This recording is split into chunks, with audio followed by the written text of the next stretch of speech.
Hi, welcome to Arkintel. While the world fixates on giants like China and India, one country has been quietly rewriting its future without anyone noticing.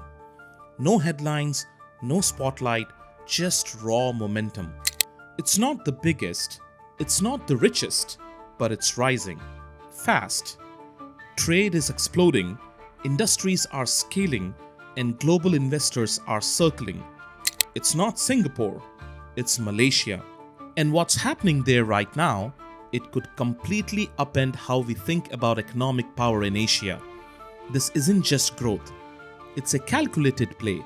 And today, we are pulling back the curtain. Let's discuss.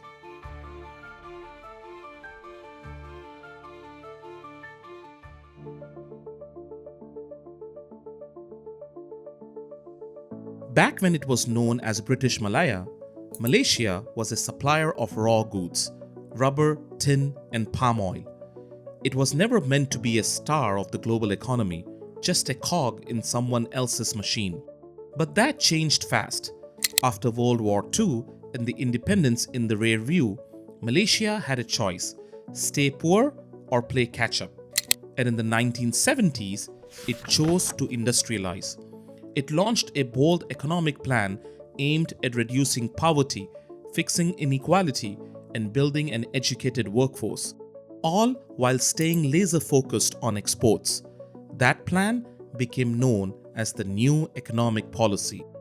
And unlike many countries that promise reform and then stall, Malaysia stayed the course. But it didn't do it alone. Instead of reinventing the wheel, Malaysia looked next door to the four Asian tigers: Singapore, South Korea, Taiwan, and Hong Kong. They studied their systems, copied what worked, and started building fast. Penang became a free trade hub. Textile and electronic factories popped up. But the real leap came when Malaysia opened the door to foreign partners, especially Japan. Mitsubishi, Honda, Toyota. They set up shop and built the foundation of Malaysia's auto manufacturing sector. Sony, Panasonic, and Hitachi helped build out electronics. Semiconductor firms like Renesas laid the groundwork for a new digital economy. The result? Consistent GDP growth, even through major shocks like the 1997 Asian financial crisis.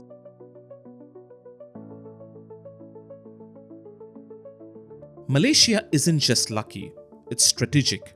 It sits right beside the Strait of Malacca, a narrow channel through which nearly 25% of the world's traded goods pass. That's not just valuable, that's leverage.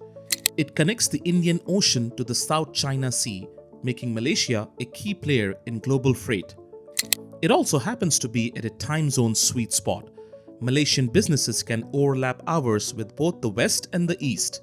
That makes it ideal for outsourcing, trade coordination, and even remote work. Malaysia also has infrastructure among the best in Asia: roads, ports, and internet connectivity that rival far wealthier countries. Public satisfaction with these services is often higher than in parts of Europe or North America. And thanks to its low cost of living, it's become a magnet for tourists, digital nomads, and entrepreneurs. Remote workers can operate in the evening, live affordably, and enjoy a high quality of life. It's a win-win, at least for now.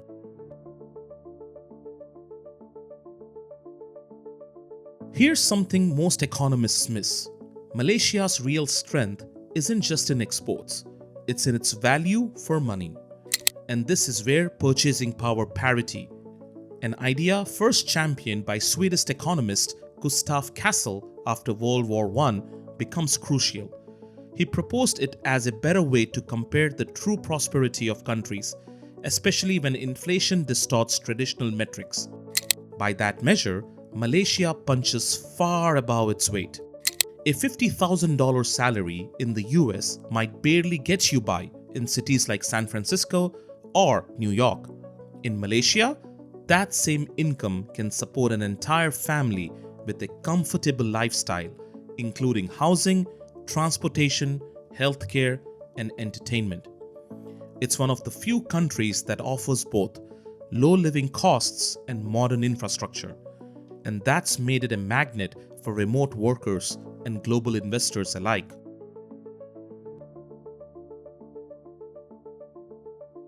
But it's not all smooth sailing.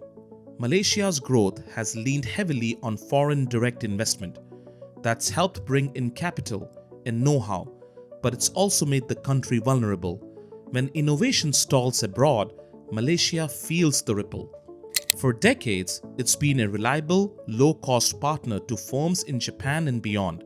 But as some of those partners slow down or move on, Malaysia risks being left with outdated factories and falling relevance. Government officials have already admitted that weak global demand and a prolonged slowdown in tech could weigh heavily on Malaysia's near-term prospects. In simple terms, if the outside world stops innovating and Malaysia doesn't start doing it internally, trouble's coming. Back in the 90s, Malaysia set an ambitious goal: become self-sufficient by 2020. That didn't happen, and while its economy grew, so did the cracks in the system. One major issue: ethnic quotas. Malaysia's policies were designed to uplift marginalized communities by setting quotas in education, hiring, and business. A noble aim, but critics argue that these policies may have overstayed their welcome, leading to inefficiencies and unfair advantages. The divide between Peninsular Malaysia and East Malaysia is also stark. The West thrives with development and capital. The East, home to many indigenous groups, risks being forgotten. And then there's corruption. Malaysia isn't a stranger to scandal. The infamous 1MDB case, One Malaysia Development Berhad, where an estimated $4 billion was siphoned from a national development fund, shocked the world. Some of that money allegedly funded luxury parties and even the Hollywood film The Wolf of Wall Street. It was a humiliation for Malaysia on the global stage and a massive betrayal of trust for the public. And this really matters, because no country can become a fully developed, advanced economy without building high-trust institutions. To address this, the government rolled out the National Anti-Corruption Plan between 2019 and 2023. Critics argue it hasn't yet delivered measurable results, but at the very least, it signals a willingness to improve.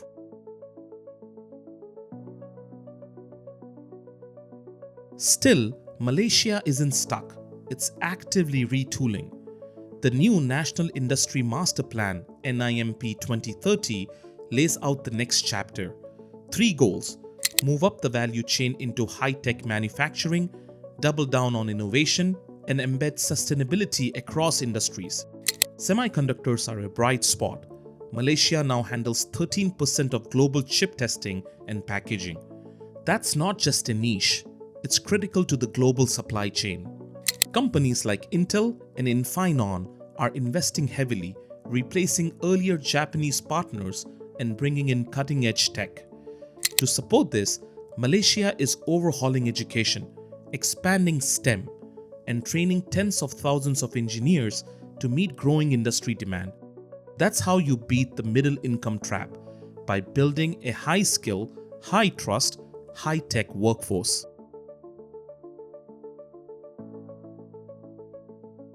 So what happens when countries like Vietnam, Indonesia, or Thailand chase the same dollars? There's competition, sure, but it's not cutthroat. Vietnam is where Malaysia was 2 decades ago. Low-cost labor, high hopes. Indonesia is bigger but grappling with reform. Singapore, a class of its own built on transparency and trust. But Malaysia sits at that intersection. It has modern infrastructure, a strong export base, regional influence, and now a plan. Most importantly, these countries aren't just competitors, they are partners. Singapore is Malaysia's top source of investment. Vietnam is a major trade ally. In Asia, collaboration often lifts everyone up. Malaysia isn't trying to outsize its neighbors, it's trying to outsmart them.